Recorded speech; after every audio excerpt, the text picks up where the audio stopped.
तो देखिए, सीपी राधाकृष्णन अब देश के उपराष्ट्रपति हो गए हैं।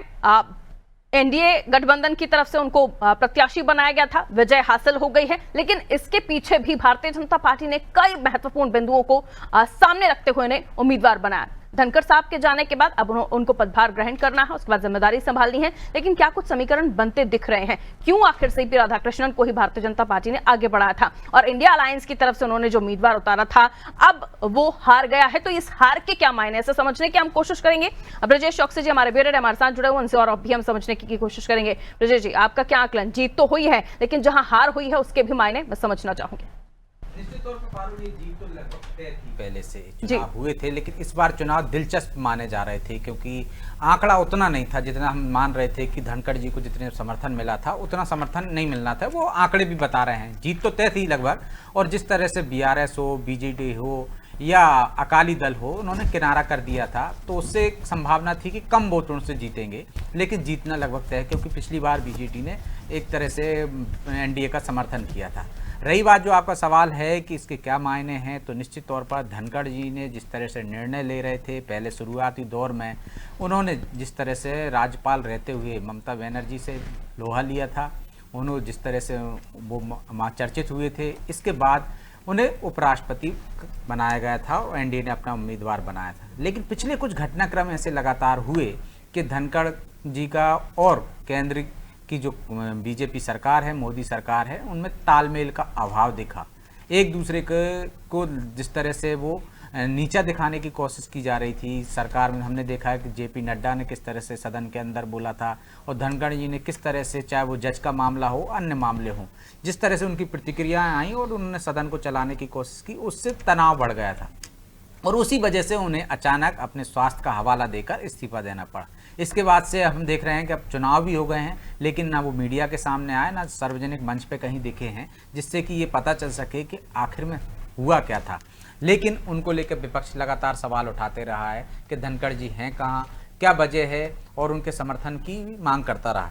लेकिन अब जब ये चुनाव हो गए हैं, सीपी राधाकृष्णन चुने जा चुके हैं, तो सीपी राधाकृष्णन की जो पृष्ठभूमि आपने खुद ने भी बताई है, वो संघ से जुड़े रहे हैं, बीजेपी के समर्थित कार्यकर्ता हैं और वो कहीं किसी तरह के विवादों में नहीं रहे। वो तालमेल बनाकर चलते हैं, सरकार के साथ चलते हैं, आला कमान के साथ चलते हैं। उनकी इस तरह से विवादित ना कोई टिप्पणी है आज तक। जिस तरह से वो अपना काम करते रहे हैं संसद के रूप में भी और आरएसएस से जुड़े रहे हैं तो विचारधारा के रूप में, तो बीजेपी इस बार चाहती भी ऐसा व्यक्ति थी कि धनखड़ से पर उन्होंने दाव खेला था, लेकिन वो उल्टा पड़ता नजर आया। तो वो अपनी विचारधारा से जुड़े व्यक्ति, संघ की पृष्ठभूमि के व्यक्ति और जिससे किसी तरह के मतभेद ना हो सरकार में और उपराष्ट्रपति के बीच में, ऐसा व्यक्ति चाहती थी, जो सीपी राधाकृष्णन के रूप में उनको मिला। और जो जीत की मैंने पहले भी कहा कि वो लगभग तय थी, तो जीत हो गई। अब सदन में उनकी भूमिका रहेगी। उपराष्ट्रपति जो होता है वो राज्यसभा का संचालन करता है, उसका राज्यसभा का अध्यक्ष होता है, तो महत्वपूर्ण रोल उनका ये रहता है।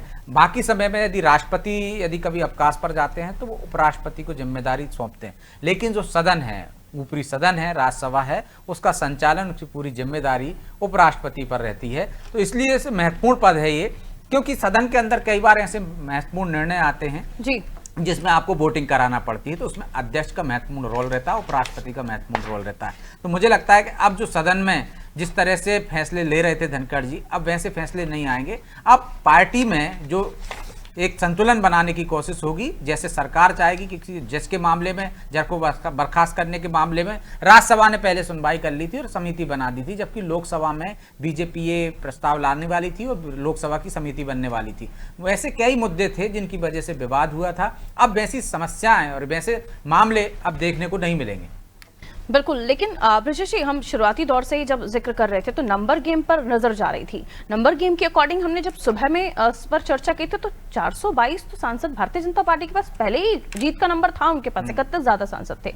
लेकिन ये जो मत पड़े हैं ये 452 पड़े हैं और ये गुप्त मतदान था। कहाँ देखते हैं आप, कहीं तो क्रॉस वोटिंग हुई है? निश्चित तौर पर जैसे हमने कहा कि बीजेडी ने मतदान नहीं किया है, बीआरएस ने नहीं किया, अकाली दल ने कहा कि पंजाब में बाढ़ है तो उन्होंने नहीं किया, बाकी जो दल हैं उन्होंने किनारा कर दिया। क्रॉस वोटिंग निश्चित तौर पर हुई होगी इसमें। जिस तरह से हमने देखा है कि द्रौपदी मुर्मू के समय पे भी हमने देखा मध्य प्रदेश में आदिवासी विधायकों ने 11 से अधिक विधायकों ने क्रॉस वोटिंग की थी। तो ये गुप्त मतदान होता है।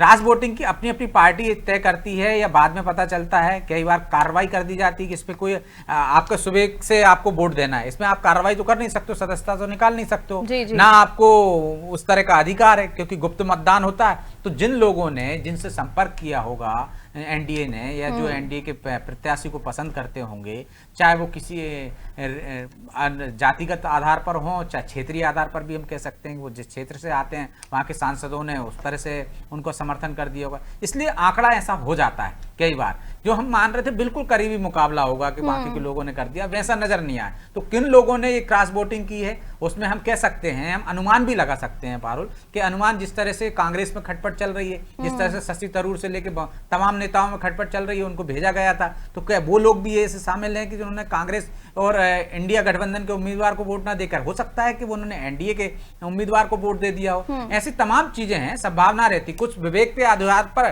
कुछ क्षेत्रीय आधार पर, कुछ यदि एनडीए ने उनसे संपर्क किया होगा, उनसे उन्हें बताया होगा क्या महत्वपूर्ण है, उस पर प्रभावित होकर उन्होंने वोट दिया होगा, व्यक्ति से प्रभावित होकर वोट दिया होगा, इस वजह से ये अंतर आ जाता है। उसमें बहुत सारे कारण होते हैं, लेकिन जब धीरे धीरे जब परिणाम आते हैं, जब आंकड़े आते हैं, इसके बाद चर्चा होती है, बहुत सारी तस्वीर कई बार क्लियर हो जाती है। कई बार पार्टी चुप्पी साध लेती है कि वो ये नहीं दिखाना चाहती कि हमारी पार्टी में फूट है, हमारे सांसद विरोधियों से मिले हुए हैं, जैसा हमने मध्य प्रदेश में देखा था कि विधायकों पर कोई कार्रवाई नहीं हुई, जबकि स्पष्ट था यहाँ तो 2 दलीय व्यवस्था है, कितने वोट कहां से मिल गए, लेकिन कांग्रेस ने मौन साध लिया, क्योंकि यदि वो कार्रवाई करती तो ये लगता है कि आदिवासी होने के नाते जिन लोगों ने वोट दिए हैं तो उन पर आदिवासियों के खिलाफ कार्रवाई कर रही है, तो उसमें भी कार्रवाई नहीं हुई, तो यहाँ भी कोई कार्रवाई नहीं होगी और ये मामला मुझे लगता है कि शांत हो जाएगा। कोई पार्टी उजागर नहीं करेगी कि उनके घर में गड़बड़ है, उनके घर में गुटबाजी है। एक और इम्पॉर्टेंट बात, हालांकि मुझे इजाजत भी लेनी होगी आपसे, बहुत कम शब्दों में आप इस पर अपनी बात रखें। जब पता ही था कि इंडिया गठबंधन के उम्मीदवार को हार का मुंह देखना पड़ेगा, तो फिर ऑटोमेटिक घोषित कर देते, समर्थन दे देते?